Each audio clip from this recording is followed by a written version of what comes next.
Again, he's calling from an undisclosed location.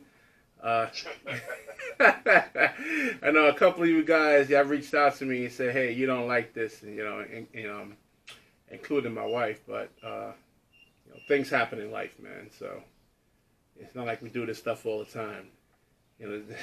Wasn't that the whole training day thing? Hey, Jake, man, it's not like we do this stuff all the time now, right? That's right. That's right. That's right. We don't do it all the time. A lot of times we don't like. There's a lot of things in life we don't like. There's a lot of things we don't like doing and how it gets done. But we got to get it done one way or the other. We could have just not did a show at all. But we make the effort no matter how we can do it in some ways or another. So off we go. Glad to see everybody's back on board. All right. For the new subscribers that subscribe, thank you for subscribing. I'm Rashid. On the phone is actually Berick, and he'll be with us in person next week. The one and only Berick. Yeah, that is a unique name, though, right, Berick? Yeah. Well, there's a few people in this day and time that has a name Berick, and not too much, not a very common name. Well, you're the original, man. You're the original. All right, let's get right into it, man. The NBA draft, man. Zion Williamson goes number 1. Ja Morant goes number 2. RJ goes number 3. Anything that stands out to you, or the sleepers, or any kind of disappointments in the draft? No, I don't think. Listen, I'm gonna tell you something. Usually, we all try to pick and go along with what we think is good and bad. I mean, you look at a lot of things that happen here.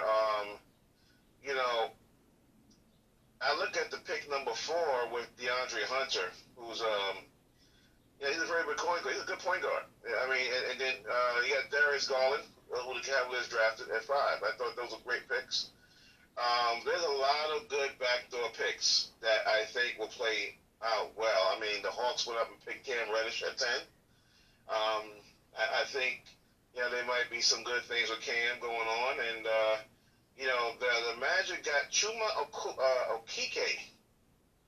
Keep a name on that. Okay, Chuma Okeke. All right, they picked him at 16. Your team, the Nets, they got Nicola Alexander-Walker, but they're looking to trade that pick to the Pelicans. Pelicans are loading up, baby. And I think if you want to know who really won this draft, I would have to say the Pelicans. I mean, they're on the way to get two draft picks. Now, Boston actually drafted 2 point guards, so they're probably just looking at Terry Rozier as a backup player, or they're not going. They don't want to actually go forward with him. Right. Well, I don't know right now how that's going to play out. Boston right now has no clue what they're doing in regards to the future of their free agents. But I can tell you by picking up those 2 point guards, they've obviously addressed, the possibility of, having available spots at that position. But, these are rookies. You don't want to put the ball in the hands of rookies right now. But, there have been times where rookies can step up right away and perform. So I think the days of saying, well, he's a rookie, we're going to bring him along 2 or 3 years, I think them days are over. Danny Ainge, to me, has shown that he does have a good idea of what's going on and how to run that team. But unfortunately, he ran into a situation where he had a full-play plan, including Kyrie Irving, that ain't quite working itself out. So drafting 2 point guards probably seems like a better fit for them right now. But I do think that when you look at, the Pelicans and what they're doing, they're just taking draft picks all over the place and they're loading up. And I think right now... Yeah, I wouldn't be surprised if they actually sign Al Horford. And what do you think about, what's his name? David Griffin's statements about it being Drew Holiday's team and taking that pressure off of Zion Williamson? I don't think it's a big deal at all. I don't think it's major news whatsoever. I mean, Drew Holiday's a great performer at that position. He's what you call a two-way guard now. It's the new vernacular in today's basketball, where he can score the basketball, he can dish, he plays good defense. Yeah, he's more of a 2 than a 1. But I like the fact I like the Lonzo Ball pairing. Right, but he's a two-way ball. He's a two-way guard right now. Yeah, a combo guard. Yeah, combo guard. He can play the point. He can play the 2. Right now, I don't think it's about what he can do better or what he can do worse, because right now you're retooling the team. If Drew Holiday is he's basically a guy you rely on. I don't think it's bad. I think Drew Holiday's a gamer. he doesn't have a problem with taking on responsibility of leading his team. Okay. Okay. What about Boy Boy? Am I pronouncing that right? Boi, Boi. Oh, Mr. 7'5"? Yes, sir. Oh man, we had guys like Manute Bol, we've had Yao Ming, just to name a few guys who have been 7'3" and above. Porzingis is 7'3", and I was just going to throw a little tidbit in there. Dallas is about to offer him A a 5 year, $158 million deal. Yeah, we're gonna get it. That's part of the free agency segment we're gonna do into the next. Yeah, we're gonna get right into that. But that's the whole thing about these guys who are about that tall. Let me just say this: track history has been. Yeah, you can get these tall guys, George Murison, all these guys. You can bring these guys in there, but what's consistency with these guys? They didn't last very long. They usually have had foot issues. Well, I think the problem with Boy was he doesn't bend his knees, and that's what a lot of the analysts were pretty much saying. I haven't seen him yet. I know he was supposed to be considered the steal of the draft maybe a month ago, 2 months ago. I know he was hurt, but he doesn't bend his knees on defense. So what do you think there? What I think is that's called, I don't know what the situation with bending his knees. I think when you're on defense, your full work is obviously very important no matter what the situation, no matter what position you play. The bending knee issue, I don't know, but moving laterally is going to be what he needs to do a lot more of. Okay. Because he's going to be that rim protector. He's going to have to be able to move from both ends of the paint in order to basically, defend the basket, which is why you get a guy his size. Come on, let's face it. You get the low post game, which I think. Well, yeah. He has to, like you said, he has to be able to move laterally.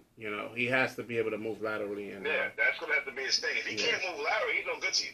Yeah. Now, as far as bending the knees are concerned, that's fixable. But he has to learn how to move laterally from both ends of the court both ends of the paint, because that's what he's going to be asked to do on defense. On offense, they're going to probably position him on one or two spots on the floor. Maybe they'll have him come up there and, sit the pick, and then I don't know if they're going to do that, but we shall see what they're going to do with him. But he's going to be a matchup nightmare in regards to height and length, but no doubt about it.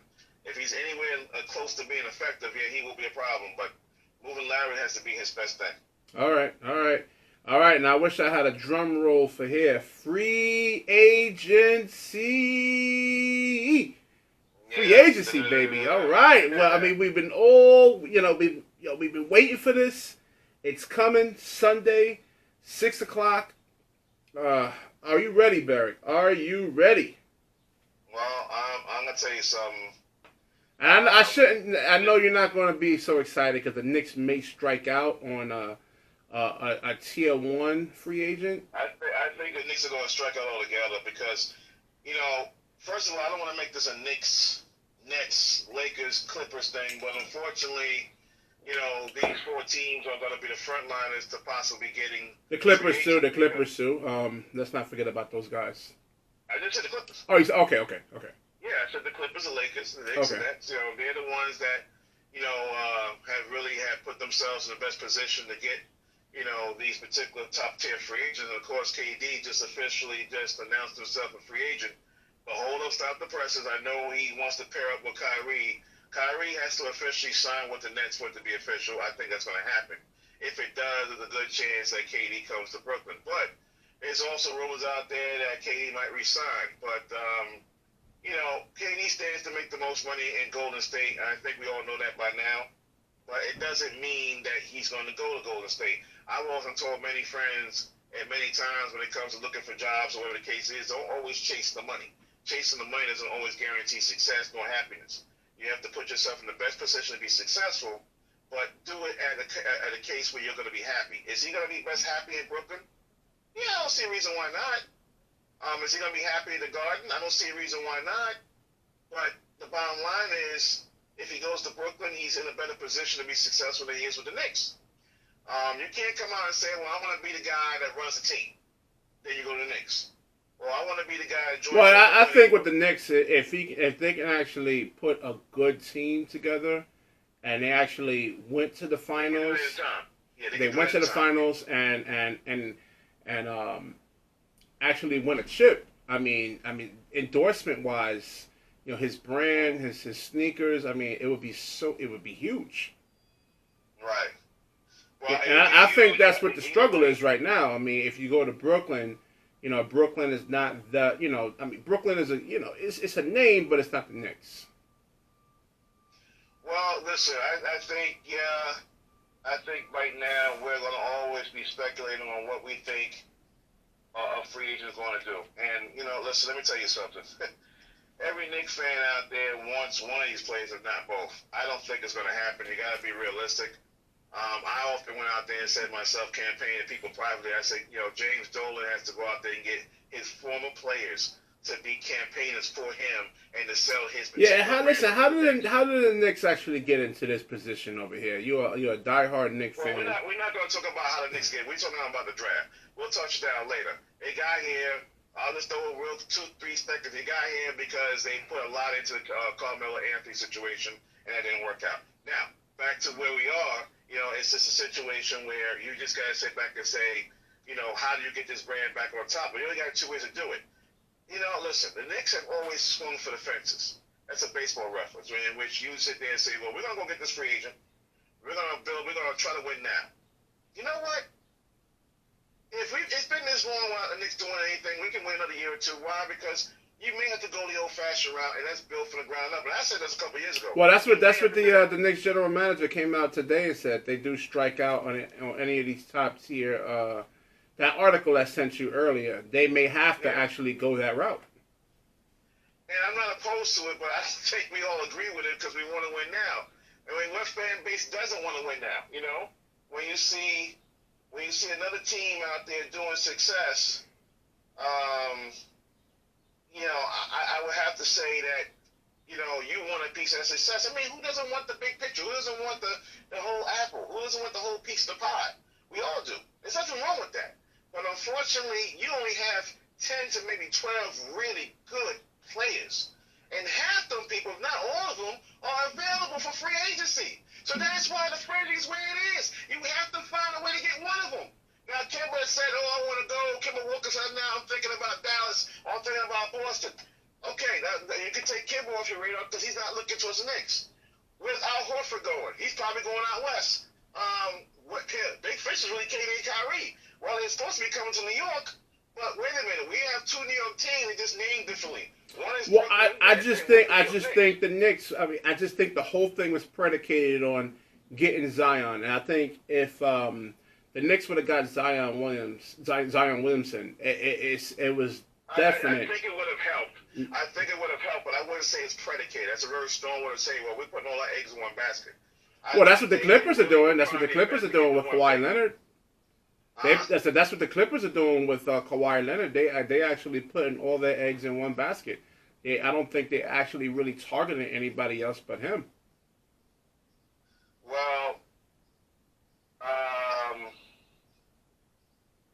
gonna tell you something. If they got to a point where you're targeting one particular player, yeah, I get all that. I just still feel like, you know, at the end of the day, and this is my opinion, of course. I don't think you're at a point right now where you say, hey, look, we got to get one guy. We got to get 2 guys. And you're talking about getting a draft pick in Zion Williamson. Zion Williamson's box office. Let's just get that down together. He is box office. He show up, he show out, and people run to the stadium to see the arena to see him. Yeah, it would have helped in regards to bringing free agents here, but there's still a James Dolan issue. It's still the structure of the franchise. Where's the franchise going to be in the next 3 to 5 years? These are questions that potential free agents and free agents ask. And if the Knicks can't come up with a legitimate plan that will raise an eyebrow, make you smile, and get a nice little butterfly feel in your gut, they're not getting them. Well, listen, I was talking to you earlier, man. I was actually highly considering doing the moment of silence for the Knicks today in terms of their funeral. But you got the meeting with Kawhi. You got the meeting with him. That says a lot. All you have to do is sell him now. Well, yeah, listen, you can sell them that, but New York fans aren't stupid, brother. We understand that New York nowadays has been a smokescreen for other people to come after and get them. So we've been going through this a million times with this smokescreen stuff. We got a meeting, great. I hope it was a great meeting. I hope they were able to win this man over. But if this man is dedicated to going back out west where he's from and his family's from, I don't think there's anything that he's going to do. That's just my opinion. Yeah. Well, I guess you would have to sell him on lifestyle and which city's actually better taxes wise. Um, I guess I don't know. I actually wanted to do a whole show about that because I'm sick of the Stephen A. Smiths talking about Los Angeles. Oh yeah Los. I've been to Los Angeles a lot and it's not that all what it's cracked up to be at all. With the high taxes, their infrastructure problem, their traffic. I want to get into that into a whole other show. Cause I'm sick of this Los Angeles thing. Like it's like the prim dollar prim here, man. Well, yeah, I hear you on that. But I tell you something, man. I've often said this before. I think we mentioned a few times on previous shows how NBA is really getting where they want to get to. And the finals was pretty good, but we think we kind of got robbed a little bit because some of the other star players didn't play to a certain degree with Golden State. But you got most of them to Game 6. I mean, KD was the prime player that didn't play, but you got Clay, you got Steph, and it was a really competitive series all the way up to Game 6. It's not like those two got injured in Game 1 and in the finals. It was a really good finals. It was. In my opinion. Finals, but like I said, it was good for basketball because we got a good, decent series. But we're getting a great NBA free agent frenzy, which is what you don't get this in any sport. Now, I'll tell you that much. Speaking of free agencies, man, the Lakers' direction, their top priority now is D'Angelo Russell. Now we were talking about this on the last week's show. There's a different formula in terms of winning now. You do not need a big three. You don't. And I don't think D'Angelo's ready to actually, not yet. Maybe in like 2 or 3 years, you asking him to carry you all the way to the NBA Finals. I just don't think he's there yet. I'm not. He's only 23 years old, man. I think if you're a Brooklyn Nets fan, Rashid, you have to be concerned if you just get Kyrie, how that's going to work with D'Angelo, who's up for a contract. And you think about when you think about free agency, we're getting D'Angelo Russell. No, it's not the same pitch, bro. I know you're going to sit there and shoot it down. I know you're getting better and better, but it's Kyrie Irving. And then it's D'Angelo Russell. Well, you saw it. All right, I sent you that article last night. And listen, you know what? I like Kyrie. I'm not hating on Kyrie. But if Kyrie actually plays the way he did in the regular season this year with Boston, I'm fine with that. That playoff Kyrie I seen, I was like, it was the worst. It's not like he performed bad. It was just his decision making, his shot selection, him wanting to guard Giannis. He says, "Oh, I want to guard Giannis." I mean, really? I mean, dude, what the hell's wrong with you, man? Like, if we get that playoff Kyrie, no thank you. But regular season Kyrie that I seen in Boston this year, okay, I'll take him. He puts a lot of pressure on the defense. D'Angelo, not as much. He's not a really a downhill player. He can go downhill, but I think that's where Kyrie's strength is. He can catch, Kyrie can catch and shoot. He does put more pressure on the defense than, let's say, D'Angelo Russell does. But I think he relies on, too much contact. And you see what happens with John Wall. They get, Westbrook, these guys get hurt a lot when you try to rely on too much contact, going against these big guys, man. Because these big 7-footers, they ain't going to just let you lay the ball up in their face like that. They're going to, they're not going to just let you embarrass them like that, so, but that's I don't know. The whole Kyrie Irving, his knee, he's flat-footed. So let's see. I don't know if his knees will actually hold up over time. He has a screw in one of his knees. He's always hurt. I don't know, man. Well, you see, that's the thing. You're not sitting up in the front office right now. Well, for them to have this dilemma, Kyrie's coming. For them to have this dilemma and put this out in public, you know he's coming. Well, yeah, they said You it's don't pretty much a understand done what deal. he means. They're saying it's pretty much there's an agreement already to actually bring him on. So Yeah, if you're going to but bring he Kevin came Durant, I alive. just think you need all the firepower that you actually can. Now, let's not forget about Karis LeVert now, man. Karis LeVert is a high percentage one-on-one player, meaning that before the, like when the coaches are actually game planning, they're looking at Karis LeVert. How are we going to stop this guy over here? So Karis LeVert is a high percentage one-on-one player. I just think you're going to need more. That's not going to get it done until Kevin Durant's going to be out for 1 year. Now I'm already talking like KD's already in Brooklyn when, I don't even know. I don't even know, but I just think you're going to need, you can actually, they do have D'Angelo Russell's bird rights, so they can still sign him to a max, and they don't have to pay like dollar for dollar for D'Angelo Russell, so they can go over the cap. And it won't affect them luxury tax wise because they do have his bird rights. Well, yeah.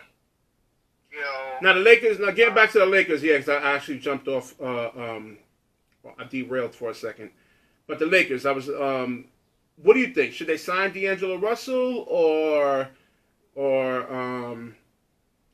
what we talked about last week, getting pieces to fill the roster out. Getting good pieces. Because there's talk about J.R. Smith coming. I'm like.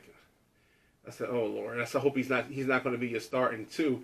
I'll be happy if he's like the 7th guy, 8th guy on the bench, in the rotation. But like, if he's going to be your starting 2 guard, we have problems there. Right now there's a little wind blowing that he might go back to LA. Magic was the one that traded him because of what went on in the locker room, but Magic's no longer there. So there's always that possibility. But I just think Brooklyn, and this is still a Laker question. I'm answering the Laker question. I just think Brooklyn right now is really considering this. I'm gonna answer the Laker question, but I'm gonna have to regress a little bit on what we were talking about a second ago.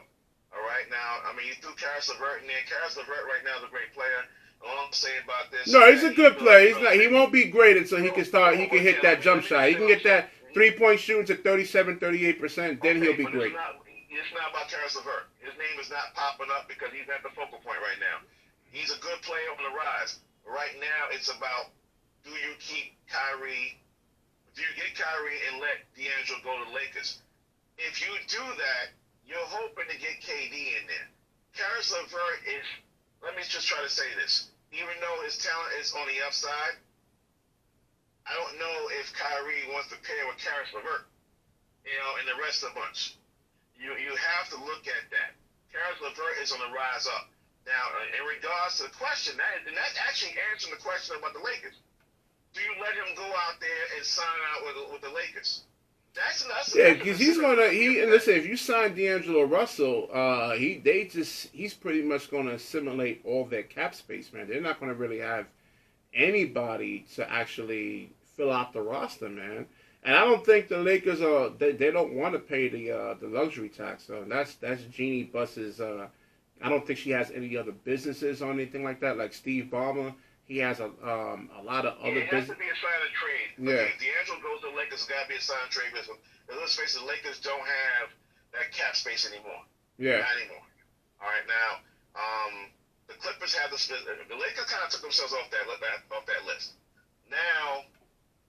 It's really just the Clippers, the Nets, and the Knicks in that order. And the reason why I put it in that order is because the Clippers can just sign Kawhi and it's over.